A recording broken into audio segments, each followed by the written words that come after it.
हम लोग पढ़ चुके हैं कि जितने भी त्रिकोणमितीय अनुपात होते हैं सभी त्रिकोणमितीय अनुपात में 0 डिग्री, 30 डिग्री, 60 डिग्री, 90 डिग्री का मान हम लोग सिद्ध कर चुके हैं और हम लोग उसी को एक चार्ट के रूप में बना लेते हैं और उसको हम लोग याद कर लेते हैं। अगर याद रहेगा तो हम लोग कोई भी क्वेश्चन को आसानी से बना सकते हैं, आराम से बना सकते हैं। अगर याद मान नहीं होगा तो फिर दिक्कत है। तो थोड़ा सा याद करने का कुछ तरीका भी हम लोग सीखेंगे कि किस तरीके से याद कर सकते हैं। तो सबसे पहले अगर हम लोग देखते हैं तो यहाँ पे लिखे हैं कि सभी त्रिकोणमितीय अनुपात है साइन, कॉस, टेन, कॉट, सेक, कोसेक। यहाँ पे जो थीटा का मान दिया हुआ है 0 डिग्री, 30 डिग्री, 45 डिग्री, 60 डिग्री और 90 डिग्री, ये हमारा थीटा का मान दिया हुआ है। इसी में हम जो पीछे का पढ़ा दिए हैं कि जो डिग्री होता है कोण को मापने का दो पैमाना है, डिग्री में भी मापते हैं और रेडियन में भी मापते हैं। तो हमारा 30 डिग्री जो होता है वो π/6 के बराबर होता है, 45 डिग्री जो होता है π/4 के बराबर होगा, 60 डिग्री जो होगा π/3 के बराबर होगा और 90 डिग्री जो होता है वो π/2 के बराबर होता है। तो हम लोग को इतना याद रखना है। अब उसके बाद में हम लोग जो सिद्ध किए तो उसके हिसाब से लिखते हैं कि जो साइन 0 थीटा है तो थीटा का मान कितना लिखेंगे 0। तो साइन 0 का मान जो सिद्ध किए तो था 0। साइन 30 का मान आया था 1/2, साइन 45 का मान 1/√2, साइन 60 का मान √3/2 और साइन 90 का मान 1। इतना हम लोग को पहले साइन का मान याद रखना है कि साइन का मान जो हमारा कितना कितना होगा, साइन 0 का मान 0, साइन 30 का मान 1/2, साइन 45 का मान 1/√2, साइन 60 का मान √3/2 और साइन 90 का मान 1। अगर साइन का मान हमें याद हो जाता है तो हम पूरा मान समझो कि याद हो गया। सिर्फ नियम याद रखना है, मन में उस चीज को हमेशा चलाते रहना कि कैसे कैसे वो घूम करके चाहे कैसे कैसे बताए हैं, वो चीज अगर याद रहेगा तो पूरा मान तुम्हारा याद हो जाएगा। लेकिन कम से कम एक मान याद रखना है, किसका, साइन का। तो साइन 0 का 0, साइन 0 का 0, साइन 0 का 0, साइन 30 का 1/2, साइन 30 का 1/2, साइन 45 का 1/√2, साइन 60 का √3/2, साइन 60 का √3/2 और साइन 90 का 1।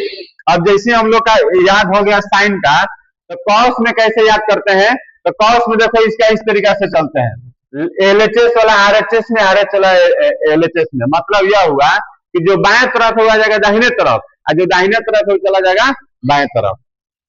क्या करो कि सबको मान लो एक रस्सी है, ठीक है, एक रस्सी में बांधा हुआ है। जब इसे रस्सी को बांधा हुआ है तो पहले इधर से हम लोग इधर गए तो इस रस्सी को यहां से इसे घुमा दिए और देखो रस्सी को इधर से क्या किए, इसे घुमा दिए। तो घुमाए हैं तो ये आके रुकेगा यहाँ पे, तो ई छोर पकड़े और इस छोर को लाके यहाँ पे रोके, तो बताओ यहाँ कितना लिखेंगे, 1।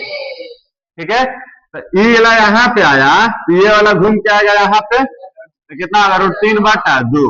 ये वाला घूम के यहाँ पे आएगा 1/√2, ये वाला घूम के यहाँ पे 1/2 और ये घूम के चल जाएगा यहाँ पे 0 हो जाएगा।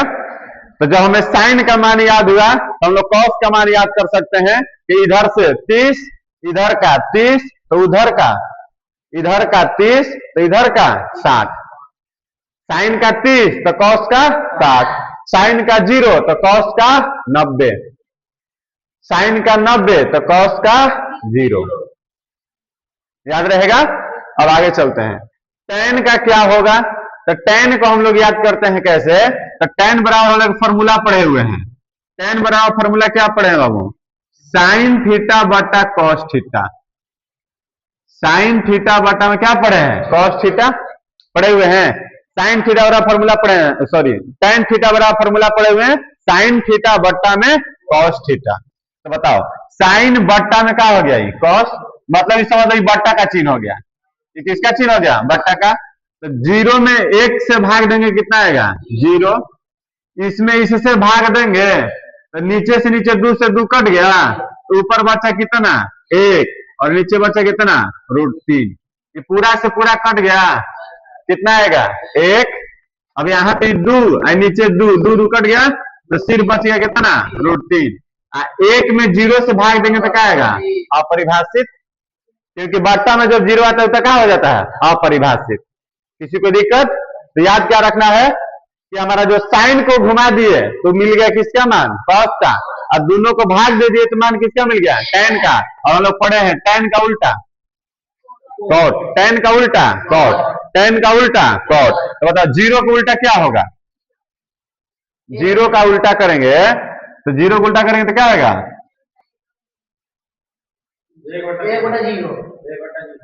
देखिए जीरो है, एक बटा में कितना छिपा हुआ है? एक। तो उल्टा करेंगे तो कितना होगा? एक बटा जीरो। तो कितना आया? अपरिभाषित। अच्छा अब इसका उल्टा करो, एक बटा रूट तीन का उल्टा रूट तीन बटा एक, एक का उल्टा एक, रूट तीन का उल्टा एक बटा रूट तीन। ठीक है, आई अनंत है तो इसका उल्टा जीरो हो जाएगा। अब बताइए कॉस का उल्टा क्या होता है? सेक। कॉस का उल्टा सेक। तो उल्टा करो, एक का उल्टा एक, इसका उल्टा दो बटा रूट तीन, इसका उल्टा रूट दो, इसका रूट उल्टा दो, और इसका उल्टा अपरिभाषित। जीरो का उल्टा क्या होगा? अपरिभाषित। अब बताओ साइन का उल्टा क्या होता है? कोसेक। साइन का उल्टा कोसेक। तो जीरो का उल्टा अपरिभाषित, क्योंकि जीरो का उल्टा अपरिभाषित का मतलब हो गया शुरू में देखो सबसे स्टार्टिंग जीरो, सबसे लास्ट अपरिभाषित अनंत। क्या होता है? अनंत। अब इसका एक बटा दो का उल्टा दो, एक बटा रूट दो का उल्टा रूट दो, रूट तीन बटा दो का उल्टा दो बटा रूट तीन, और एक का उल्टा एक होगा। इतना मान हम लोग को याद रहेगा। तो हम लोग को मान याद करने के लिए सबसे पहले साइन का मान याद रखना है। तो शुरू में याद करो साइन जीरो जीरो, साइन 30 एक बटा दो, साइन 45 एक बटा रूट दो, साइन 60 रूट तीन बटा दो, साइन 90 एक। तो वही हो जाएगा कॉस में हो जाएगा उल्टा। तो इधर का 90 तो उधर का जीरो, इधर का 60 तो इधर का 30 और 45 45 हो जाएगा। और दोनों को भाग दे देंगे तो किसका मिल जाएगा? tan का। देखो tan का भी मान है तो याद करो जीरो, एक बटा रूट तीन, फिर एक रूट तीन अनंत। अब इसमें देखिए बहुत सारा ऑब्जेक्टिव बनता है। ये तो टोटल हम लोग का ऑब्जेक्टिव ही हो गया एक तरीका से। और ऑब्जेक्टिव इसमें कैसे पूछता है कि जैसे जैसे थीटा का मान बढ़ेगा, ध्यान दीजिएगा यहाँ पे, जैसे जैसे थीटा का मान बढ़ेगा वैसे वैसे साइन का मान क्या हो रहा है?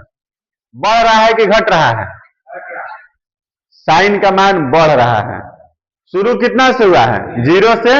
अब बाद में कितना हो गया? एक। तो बढ़ा कि घटा? बढ़ा, क्योंकि जीरो से जब एक हुआ तो हम लोग बढ़े ना। तो बताओ यहाँ पे कि जब थीटा का मान हमारा बढ़ेगा तो साइन थीटा का मान क्या होगा? बढ़ेगा। जब थीटा का मान बढ़ेगा तो साइन थीटा का मान भी क्या होगा? बढ़ेगा। ये बात याद रहेगा। हम देख सकते हैं आराम से, शुरू में जीरो, बाद में कितना हुआ? एक। इसका मतलब धीरे धीरे बढ़ा है। इधर मान बढ़ा, जब थीटा का मान बढ़ा तो साइन थीटा का मान भी क्या हुआ? बढ़ा। तो याद रखेंगे जब थीटा का मान, ध्यान देना, जब थीटा का मान बढ़ा तो साइन थीटा का मान भी क्या हुआ? बढ़ गया। कोई दिक्कत? अब आगे चलते हैं। जब थीटा का मान बढ़ रहा है तो बताइए कॉस थीटा का मान क्या हो रहा है?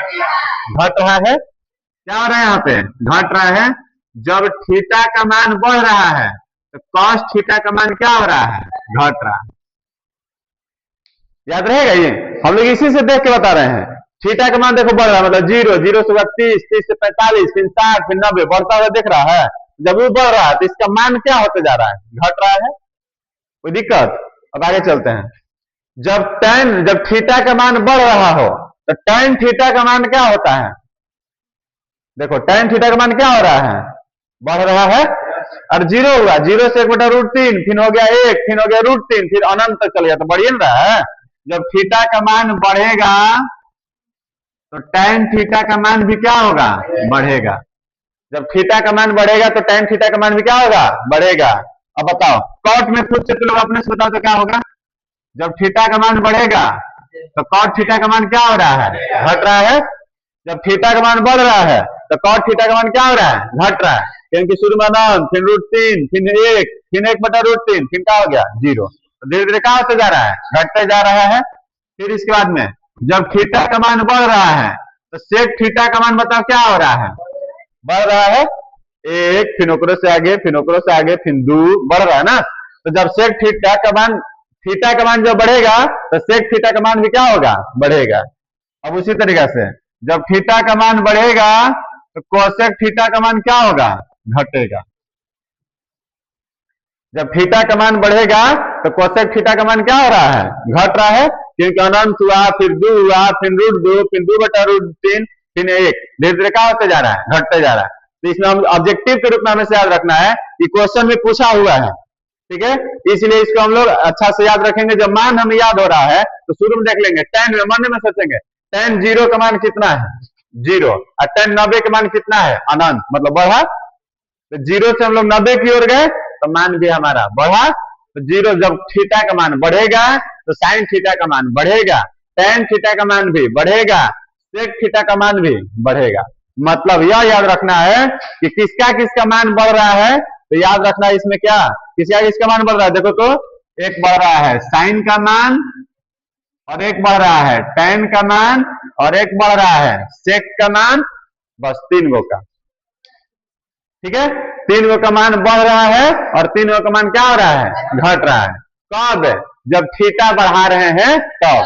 जब इसमें भी थीटा बढ़ा है, इसमें भी थीटा, इसमें थीटा, इसमें भी थीटा, इसमें भी थीटा, इसमें भी थीटा, जब थीटा का मान बढ़ेगा तो किसका किसका मान बढ़ता है, साइन का, tan का, sec का, साइन का, tan का और sec का। जब थीटा का मान, ध्यान देना होगा, जब थीटा का मान बढ़े तो किसका किसका मान घटेगा, तो किसका किसका मान घट रहा है, कॉस का, कॉट का, कोसेक का। मतलब घटने वाला में याद रखना सी सी सी सी सी सी सी सी सी घटेगा, सी सी सी सी सी सी घटेगा। थीटा का मान बढ़ेगा तो सी सी सी घटेगा, याद रहेगा, थीटा का मान बढ़ेगा सी सी सी घटेगा, थीटा का मान बढ़ेगा सी सी सी मान घटेगा। कोई दिक्कत, थीटा का मान बढ़ेगा सी सी सी का मान घटेगा, और थीटा का मान बढ़ेगा तो S T S, S T S, इसका मान क्या होगा, बढ़ेगा। ये सिर्फ हम किस पे बताए अभी, बढ़ने पर। अब घटने पर जब चलेंगे तो घटने वाला टोटल उल्टा हो जाएगा। घटने वाला उल्टा मतलब कैसे, क्वेश्चन अभी पूछ दिया, यदि थीटा का मान घटे, इधर आ रहे हैं, यदि थीटा का मान घटे तो इधर से इधर चलना होगा ना। तो बताओ, जब थीटा का मान घटेगा तो साइन थीटा का मान भी क्या होगा, घटेगा। जब थीटा घटेगा तो साइन थीटा का मान भी क्या होगा, घटेगा। अच्छा देखो, tan थीटा का मान भी क्या होगा, घटेगा, और sec थीटा का मान भी क्या होगा, घटेगा। कब, जब थीटा घटेगा तब, क्योंकि उल्टा हुआ ना, एक बार थीटा का मान बढ़ाए और फिर अब के लिए चले थीटा का मान घटाए। तो जब थीटा बढ़ा तो एस टी एस भी क्या हुआ, बढ़ा। जब थीटा घटेगा तो एस टी एस भी क्या होगा, घटेगा। लेकिन जब थीटा घटेगा तो सीसीसी बढ़ेगा। सीसीसी देखो, सीसीसी इधर से 0 से बढ़ते हुए आ रहा है, फिर यहाँ 0 से बढ़ते हुए आ रहा है, फिर यहाँ पे 1 से बढ़ते हुए अनंत तक चला जा रहा है। तो ऑब्जेक्टिव ग्रुप में बात हम लोग को याद रहेगा। ऑब्जेक्टिव ग्रुप में हमें से याद रखना होगा, नतार करोगे तो एक लाइन और हिंदी में इसको सबको लिखवाना होगा। जब थीटा का मान बढ़ता है तो साइन थीटा का मान भी बढ़ता है, जब थीटा का मान घटता है तो साइन थीटा का मान भी घटता है। इस तरीके से बहुत सारा ऑब्जेक्टिव हो सकता है, लेकिन इतना ही मैं बता दिया, सब समझ में आ जाना चाहिए। हम लोग को याद करने से जल्दी जरूरी क्या होता है, ज्यादा जरूरी समझना। और समझते हैं तो एक ऑब्जेक्टिव नहीं, उससे 100 ऑब्जेक्टिव का हम लोग सोल्यूशन कर सकते हैं, और याद करते हैं तो सिर्फ एक ही ऑब्जेक्टिव सोल्व कर सकते हैं, फिर दूसरा ऑब्जेक्टिव में गड़बड़ा जाएंगे। इसलिए हम लोग को मान के रूप में हमको इसको क्या याद रखना है, पूरा याद रखना है। एक चीज और, अब इसमें ऑब्जेक्टिव क्या बनेगा बताइए, थीटा के किस मान पर साइन और कॉस बराबर होगा। थीटा के किस मान पर साइन और कॉस आपस में बराबर होगा। तो बताओ, साइन और कॉस कौन कौन सा मान बराबर है, 45 डिग्री पर मान दोनों बराबर है। साइन कॉस में 45 डिग्री पर दोनों मान आपस में क्या है, बराबर। बताओ किस मान पर tan कॉट बराबर होगा, 45 पर, क्योंकि एक गुना आपस में क्या है, बराबर। और फिर सेक और कोसेक 45 पर, अर्थात 45 डिग्री पर, 45 डिग्री पर साइन कॉस आपस में क्या होता है, बराबर। tan कॉट भी आपस में क्या होता है, बराबर। सेक कोसेक भी आपस में क्या होता है, बराबर। ये ऑब्जेक्टिव ग्रुप में याद रहेगा। अच्छा, वही अब भुलवा देगा तुमको कि साइन 60 का डिग्री नहीं पूछ रहा है, साइन 60 डिग्री का मान नहीं पूछे, बोले कि साइन π/3 के मान बताओ, साइन π/3 के मान बताओ। तो π/3 पूछ दिया तो हम लोग भूल जाएंगे। हम सिखा दिए हैं कि जब रेडियन में हो, ये हमारा रेडियन है, ये हमारा क्या है, रेडियन। तो जब रेडियन में हो तो उसको हम लोग किसमें बदल देंगे, डिग्री में। जब रेडियन में तो उसको किसमें बदलेंगे, डिग्री में। तो डिग्री में बदलने के लिए क्या करते हैं, डिग्री से गुना डिग्री से क्या करते हैं? गुना। तो डिग्री से गुना मतलब क्या? वही आ जाएगा 180 बटा 180 बटा पाई। जब डिग्री में बदलना हो, रेडियन को डिग्री में बदलना तो 180 बटा पाई, और जब डिग्री को रेडियन में बदलना हो तो पाई बाई 180। ये चार्ट हम लोग को याद रखना है। अगर ये पूरा याद हो जाता है तो इससे बहुत सारा ऑब्जेक्टिव को हम लोग निकाल सकते हैं, जिसमें हम बताए भी, ठीक है, जिसमें किस तरीके से हमारा मान बढ़ता है, किस तरीके से मान घटता है। और हम लोग ये भी सीखे, अगर मान एक याद हो तो हम लोग सभी मान को लिख सकते हैं, आराम से आसानी से लिख सकते हैं। थोड़ा सा सोचने का टाइम लेंगे, थोड़ा सा मन में सोचेंगे, लेकिन हम बता देंगे। इसलिए इसको ऐसा कैच करो लगे कि तुम्हारे दिमाग पे हमेशा घूम रहा है, जैसे इसको हम लोग चाह रहे हैं इस तरीके से घुमा रहे हैं। अगर पूरा ये स्क्रीन पर, तुम्हारा दिमाग के स्क्रीन पर, ठीक है, रेटिना पर तुम्हारा बढ़िया से अगर छप जाता है तो तुमको कभी भी जब क्वेश्चन बनाओगे तब वही पिक्चर याद पड़ेगा और उसमें ढूंढ लोगे। शुरू में क्या लिखा था? 0, बाद में क्या लिखा था? 1, फिर उसके कॉस में शुरू में क्या लिखा था? 1, बाद में क्या लिखा था? 0। कब? जब अच्छा से, जैसे हम लोग कहीं अगर घूमने जाते हैं तो कोई बहुत सुंदर दृश्य होता है तो हम लोग जल्दी भूलते नहीं है। लगता क्या है? हमको दिख रहा है, और दूसरे को बताते हैं तो जैसे जैसे देखे थे हम बता रहे हैं दूसरे को, लेकिन हम सोच रहे हैं वहां पे, क्योंकि लगता है कि हमको वही दिख रहा है। वही चीज पढ़ाई में भी, अगर मन लगा लिया, जब क्वेश्चन बनाते समय और पढ़ते समय अगर मन लगा लिया तो तुमको लगेगा कि बार बार हमको वही दिख रहा है। जैसे जो हम बताए, एक साइंस पढ़ाए, साइंस में जो पिक्चर बना बना करके बताए हुए थे, और अगर वो चीज याद पड़ेगा, जब जब साइंस का पहले का चैप्टर याद पड़ेगा तब तक याद पड़ेगा सर मोमबत्ती का फिगर बनाए हुए थे, एक सूर्य का फिगर बनाए हुए थे। अब वो चीज हमको कुछ ना कुछ दर्शा रहा है, एक मन में हमारा क्या कर रहा है? फिगर को प्रदर्शित कर रहा है, और वो याद करा रहा है कि हमारा ये चीज हम पढ़े थे। इसलिए कभी भी एकदम अच्छा से किसी चीज को समझो, 5 मिनट पढ़ो या आधा घंटा पढ़ो या 1 घंटा पढ़ो, जितना देर पढ़ो मन से पढ़ो। मन नहीं है मत पढ़ो, क्योंकि बेकार का टाइम पास करने से कोई फायदा नहीं है। पढ़ो तो मन से, नहीं पढ़ना है तो एंजॉय कर लो, इधर उधर माइंड को थोड़ा रिलैक्स कर लो, उसके बाद में फिर जो पढ़ना है तो पढ़ाई करो, या पढ़ाई शुरू करना है तो शुरू करो।